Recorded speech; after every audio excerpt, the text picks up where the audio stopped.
Pada suatu hari Abu Nawas terlihat murung. Ia hanya tertunduk lesu mendengarkan penuturan istrinya yang mengatakan kalau beberapa pekerja kerajaan atas titah Raja Harun membongkar rumahnya. Raja berdalih bahwa itu dilakukan karena bermimpi kalau di bawah rumahnya terpendam emas dan permata yang tak ternilai harganya. Namun, setelah mereka terus-menerus menggali, ternyata emas dan permata tidak juga ditemukan. Parahnya, sang raja juga tidak mau meminta maaf dan mengganti rugi sedikit pun kepada Abu Nawas. Karena itulah Abu Nawas sakit hati dan memendam rasa dendam kepada perusak rumahnya. Lama Abu Nawas memeras otak, namun belum juga ia menemukan muslihat untuk membalas perbuatan baginda. Makanan yang dihidangkan istrinya pun tidak dimakan karena nafsu makannya telah lenyap. Keesokan harinya Abu Nawas melihat banyak ialat-ialat mulai menyerbu makanannya yang sudah mulai basi. Begitu melihat lalat-ialat itu berterbangan, Abu Nawas tiba-tiba saja tertawa riang seolah mendapatkan ide. "Tolong ambilkan kain penutup untuk makananku dan sebatang besi," kata Abu Nawas kepada istrinya.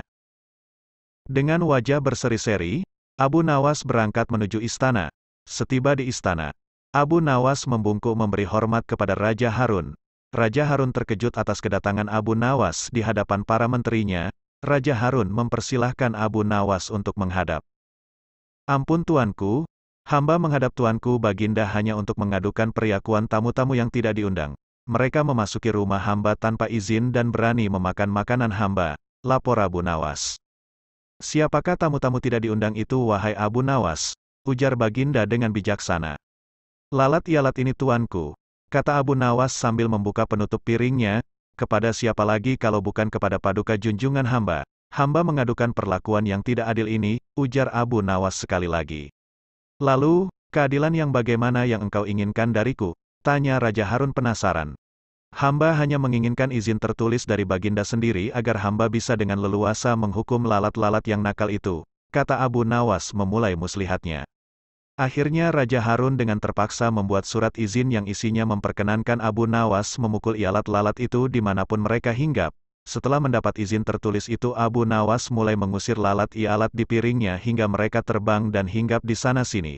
Dengan menggunakan tongkat besi yang dibawa dari rumah, Abu Nawas mengejar dan memukul lalat-lalat itu. Ketika hinggap di kaca, Abu Nawas dengan tenang dan leluasa memukul kaca itu hingga pecah. Kemudian vas bunganan indah milik sang raja juga ikut terkena pukul dan pecah. Akhirnya hanya dalam beberapa menit saja seluruh perabot istana hancur berkeping-keping. Raja Harun tidak bisa berbuat apa-apa kecuali menyadari kekeliruannya yang telah dilakukan terhadap Abu Nawas dan keluarganya. Setelah merasa puas, Abu Nawas mohon diri. Barang-barang kesayangan Raja Harun banyak yang hancur. Bukan cuma itu saja, raja juga menanggung rasa malu. Kini dia sadar betapa kelirunya telah berbuat semena-mena kepada Abu Nawas.